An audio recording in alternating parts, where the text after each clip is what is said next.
Pansinin mo itong babaeng nasa harapan mo. Ilang araw at gabi na siyang nakatali sa krus na ito. May baho din sa katawan. Papunta rin sa susunod na alipin. Bawat 500 metro ay magkakaroon ng isang babae o isang lalaki na nakabitin sa krus. Kabuuang 163 katao. Pero alam ni Bar Easton na hindi sanay si Daenerys na makakita ng mga ganitong eksena. Gusto kong utusan ng mga kabalyerya na magpatuloy at alisin ang lahat ng mga katawan. Ngunit agad na pinigilan ni Daenerys, dahil gusto niyang makita ng sarili niyang mga mata ang mukha ng mga patay na bata.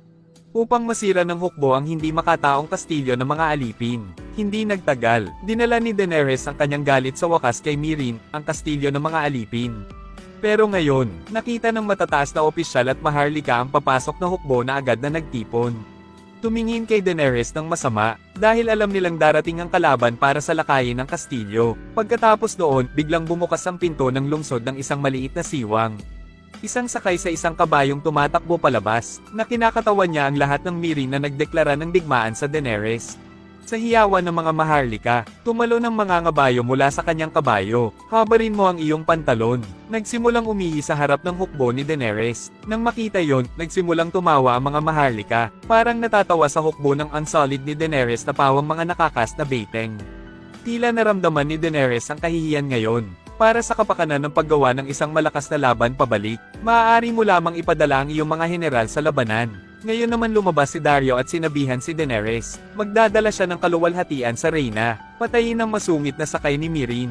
Dahil kaya kung gawing fight spirit ang mga sundalo ko. Gusto ni Daenerys na sumakay ng kabayo si Daario. Baka mas malaki pa ang win rate. Ngunit iniisip ni Daario na ang mga kabayo ay mas marami kaysa sa mga tao. Isa lang sapat na, kaya magsisimula ang mapagpasyang labanan. Ang kabalyero sa harapan na may hawak na mahabang sibat ay lumipad patungo sa Daenerys. Sa ngayon lahat ng tao sa pader ay nanunood ng labanan. May mga maharlika na nagpapasaya sa kanilang mga kabalyero. Hindi naman nagpanik si Daario. Bigyan ng maalab na kindat si Daenerys. Tahimik na binunot ang punyal. Mabilis na sumugod dito ang kabalyerong nakasakay sa kabayo. Isang kutsilyo ang tumusok sa mata ng isang kabayong pandigma. Agad na bumagsak ang kabalyero sa lupa. Sinamahan ng maulap na usok. Agad na inilabas ni Daario ang kanyang side at pinutol ang ulo ng knight. Sa ngayon lahat ng mga maharlika na nakatayo sa kastilyo na nanunood ay tulala. Hindi naisip, wala pang isang segundo ay naglaban ng magkabilang panig. Malumanay na natalo ni Daario ang kalaban. Pagkatapos ay ginamit din ni Daario ang parehong paraan.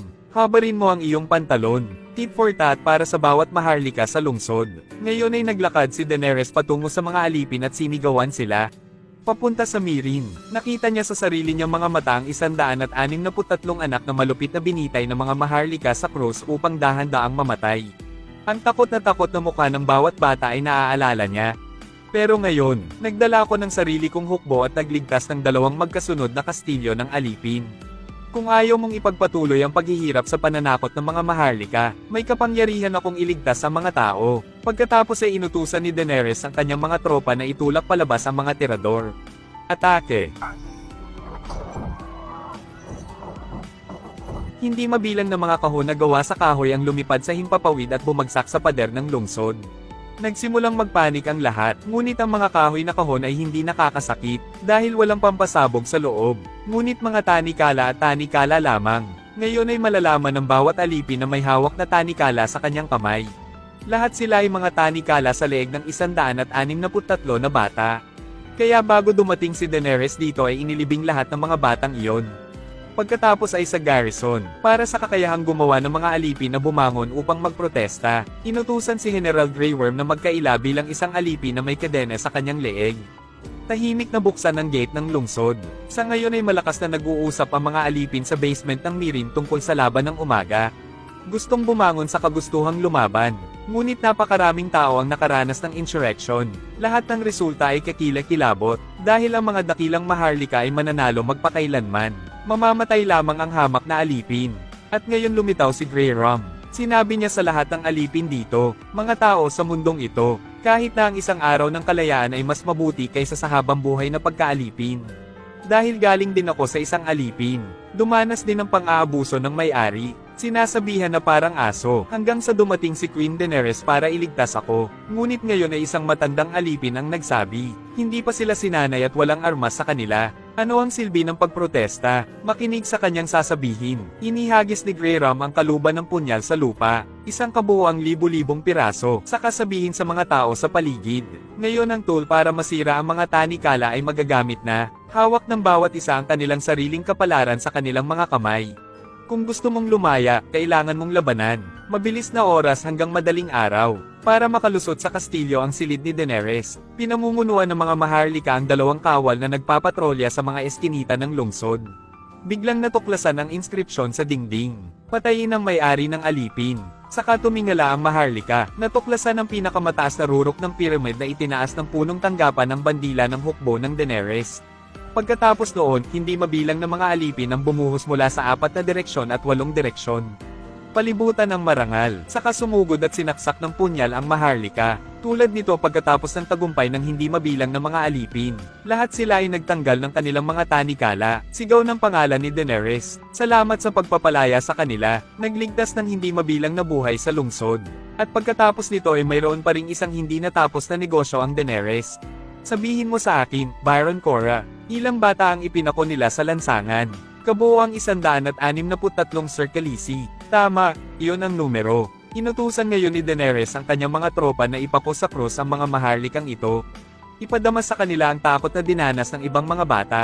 Narinig ang malupit na utos ni Daenerys Barristan, sinugod niya ito para pigilan. Dahil ang kastilyong ito ay napalaya na, walang kailangang harapin ang parusa. Kahit na hindi sila matuwid na tao, dapat ding tumanggap ng kanyang awa. Ngunit hindi nakikinig si Daenerys sa payo, dahil hindi niya makakalimutan ng mga patay na mukha ng mga bata. Iginigiit na kunin ng mga maharlika ang kamatayan bilang pagbabayad sala, at kaya't sinimulang martilyo ng Unsullied ang mga maharlika ng mga bakal na pako. Ngayon ay naririnig na ng buong Meereen ang mga iyak ng paghihirap. Kung saan ang Daenerys ay nakatayo ngayon ng buong pagmamalaki sa tuktok na palapag ng pyramid. Sa itaas ng kanyang ulo ay nakasabit ang bandila ng House Targaryen. Ngayon siya ay may 2,000 suicide troops, 8,000 unsullied troops. Maaaring gamitin ng mga barko ni Meereen para umalis sa lupaing ito para sa lakayin ng Seven Kingdom. Pero sabi ni Cora, kung gusto mong maluklok sa trono, hindi sapat ang 10,000 tropa. Kasabay nito, natanggap ko ang balita, dahil ang dalawang kastilyong alipin na Yunkai at Astapor ay walang nakukuta ang hukbo ng Unsullied. Ay binawi ng mga maharlika. Bitayin muli ang mga alipin para pahirapan. Sumumpa na papatayin si Daenerys. Mulat sa kabigatan ng problema, pansamantalang huminto si Daenerys sa pagtawid sa kipot, dahil ang isang tunay na reyna ay dapat puksain ng masasamang puwersa sa lugar na ito. Pinalaya ang lahat ng alipin. Nakakuha lang siya ng sapat na lakas para labanan ng Seven Kingdom. Kaya nadagdagan ng pagpupursige ni Daenerys. Gusto niyang gawin ang isang bagay na hindi pa nagawa ng kanyang pamilya. Hindi lamang makakuha ng Seven Kingdom, ngunit gayon din ang lupain ito ng Essos na puno ng kaguluhan at pang-api. Maging multo sa puso ng lahat ng maharlika.